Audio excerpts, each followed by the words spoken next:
आपकी सुरक्षा की क्या स्थिति है इस समय? आप पर बड़ा खतरनाक हमला हुआ था। मैंने उस समय आपसे बात भी की थी। अब आप इस समय यहाँ दिल्ली में आए हुए हैं। अभी क्या स्थिति है? फिर कोई किस तरह का कोई अटेम्प्ट तो नहीं हुआ या कोई आपको इसका अंदेशा तो नहीं है कि फिर से कुछ अटैक हो सकता है? देखिए, इस देश में शोषितों वंचितों की बहुत कोई हैसियत नहीं है। और ये इस बात का प्रमाण है कि आप अगर पता करो, इंटेलिजेंस के पास अभी भी इनपुट है कि मेरे पास दोबारा से हमला हो सकता है। और सुरक्षा व्यवस्था क्या सरकार ने की, इस बात को आप उत्तर प्रदेश सरकार से पूछे तो बहुत अच्छा जवाब दोबारा होगा। हमला हो सकता है आपके ऊपर? ये कैसे कह रहे हैं? इनपुट जो है, नहीं, मैंने दिए अपने यहाँ के अधिकारियों को।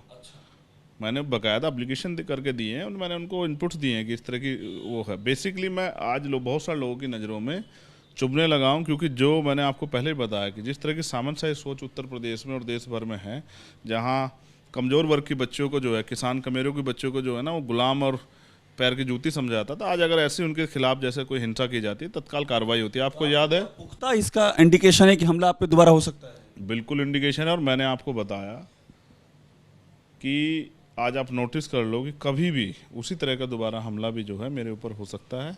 और मैं आपको बिल्कुल स्पष्ट तौर पे कह रहा हूँ कि मैंने कागज़ लिख के दे दिया है। किसको दिया है आपने कागज़? बहुत अपने जिम्मेदार लोगों को। जैसा कि जैसे ही मुझे कुछ होगा, वो कागज़ बाहर आ जाएगा और वो कागज़ बताएगा कि इस हमले में कौन कौन लोग शामिल हैं, क्योंकि सरकार ने जो जानकारी में है कि कौन लोग अटैक कर सकते हैं, ये भी पता है आपको? बिल्कुल मैं अच्छी तरह समझता हूँ। और मैंने ये बात आपको इसलिए बताई क्योंकि मैं ये नहीं चाहता कि मेरे अगर मुझे कुछ इनके जो है, क्योंकि जो व्यक्ति पैदा हुआ है उसको जाना ही है।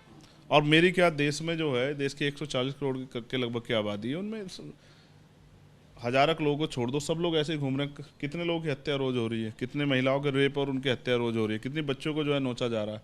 सबकी सुरक्षा की जिम्मेदारी सरकार की होती है, लेकिन ऐसी निकम्मी सरकारें बैठी हैं स्टेट में और सेंटर। पास तो कोई सिक्योरिटी नहीं है। आप यहाँ दिल्ली में हैं और मैं नहीं देख रहा हूँ कि आपके आसपास कोई गनमैन कोई चल रहा हो, और आपके पास कंक्रीट इनपुट है आपको दोबारा अटैक हो सकता है। जिसकी सुरक्षा जो है करोड़ों माताओं बहनों का आशीर्वाद करता और संतों गुरुओं का आशीर्वाद करता, वो इतनी जल्दी जाने वाला नहीं। लेकिन मैं फिर आपसे कह रहा हूँ, मेरा मानना है, एक मेरा नाम मेरे फादर ने बड़े सोच समझ के रखा। इतिहास में इस नाम के लोग बड़े बागी हुए हैं। दूसरा, इस नाम के लोगों ने कभी, चाहे वो देश के वीर सपूत, आज़ादी के जो है योद्धा जो हैं पंडित चंद्रशेखर आज़ाद रहे हों, या बलिया के हमारे जो हैं पूर्व हमारे प्राइम मिनिस्टर रहे हों, ये नाम एक ऐसा नाम है जिसने कभी झुकाव लिया ही नहीं। और बचपन में मेरे पिताजी ने मेरा नाम चंद्रशेखर आज़ाद रखा तो कुछ सोच समझ के रखा होगा। इसलिए मैं आपसे कह रहा हूँ कि मैं इस तरह की चीज़ों से नहीं घबराता।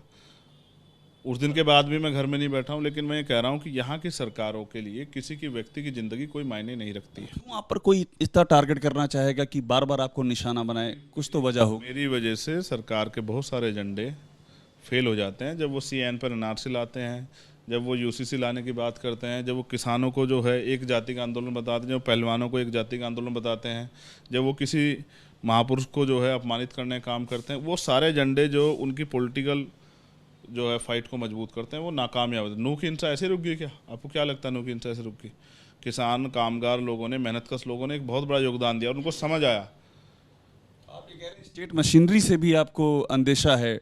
आप स्टेट मशीनरी के खिलाफ बोलते हैं इसलिए वो भी टारगेट कर सकती है? नहीं, मैं स्टेट मशीनरी स्टेट की होती है। बेसिकली मैं उनसे इस बात की उम्मीद नहीं करता हूँ, लेकिन उनकी घोर लापरवाहियाँ हैं कि अगर उनके पास इनपुट्स हैं, और मैंने उनको कहा क्या तो मेरी बात को डिनाई कर दें, और अगर डिनाई नहीं कर रहे हैं तो उसके लिए वो क्या इंतजाम कर रहे हैं ये भी बता दें। आपने जो चिट्ठी लिखी, किसी नेता वेता का नाम तो नहीं उसमें दे रखा है आपने? आपको पॉलिटिकल कोई लड़ाई का अंदेशा हो कि पॉलिटिकली कोई टारगेट करना? देश में पॉलिटिकली लड़ाई है, सोशली तो कोई लड़ाई नहीं है। इस देश में वंचितों के पास सोशली है ही क्या?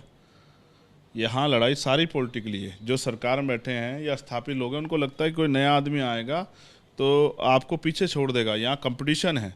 पॉलिटिकल व्यक्ति का नाम आपने लिख रखा है क्या? ये समय बता देगा। लेकिन मैं आपको बहुत जिम्मेदारी से बात कह रहा हूँ कि जब तक मैं हूँ, जब तक भीम आर्मी आज़ाद समाज पार्टी है, मैं देश के करोड़ों शोषितों, वंचितों को, कर्मचारियों को, नौजवानों को ये आश्वस्त करना चाहता हूँ, किसानों को, मजदूरों को, कि तब तक भारतीय संविधान पे कोई खतरा हम लोग आने नहीं देंगे। ये बात जो है सरकार भी अच्छी तरह याद रखे, RSS के लोग भी अच्छी तरह याद रखे, और भी बहुत सारे लोग जो देश दुनिया में बैठे हैं और ये सोचते हैं कि देश को किस तरह कमज़ोर किया जाए, संविधान को कमज़ोर करके, वो भी इस बात को याद रखें कि अभी हम लोग हैं। आखिरी इसीलिए टारगेट हूँ कि वो संविधान को बदलना चाहते हैं, और उनकी राह में सबसे बड़ा कांटा अगर कोई है तो वो चंद्रशेखर आज़ाद। एक आखिरी सवाल आपसे।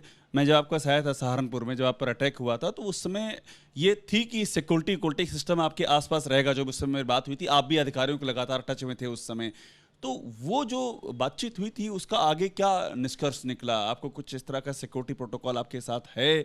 आपने एग्जैक्ट इनपुट दिए हैं, उसके बाद कोई एक्शन हुआ क्या? मेरी 21 जुलाई को हमने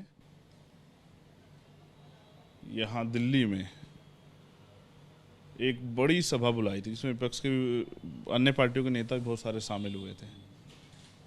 और मैं आपको स्पष्ट कर दूं कि उस दिन भी मेरी यही मांग थी और आज मेरी ये मांग है कि मुझे अपनी नहीं, इस देश की लाखों करोड़ों बहनों की, नौजवानों की, बुजुर्गों की सम्मान की और उनकी सुरक्षा की गारंटी सरकार से चाहिए, ना कि अपनी सुरक्षा गारंटी। मैं आज भी वहीं खड़ा हूँ कि इस देश में एनसीआरबी का डाटा जो कहता है कि हर साल 50,000 महिलाओं के साथ अन्याय होता है, हर 48 मिनट में एक महिला के साथ यौन शोषण होता है। मैं इस हिंसा को, महिलाओं के प्रति जो हिंसा है, कमजोरों के प्रति हिंसा, इसकी सुरक्षा गारंटी सरकार से चाहता हूँ।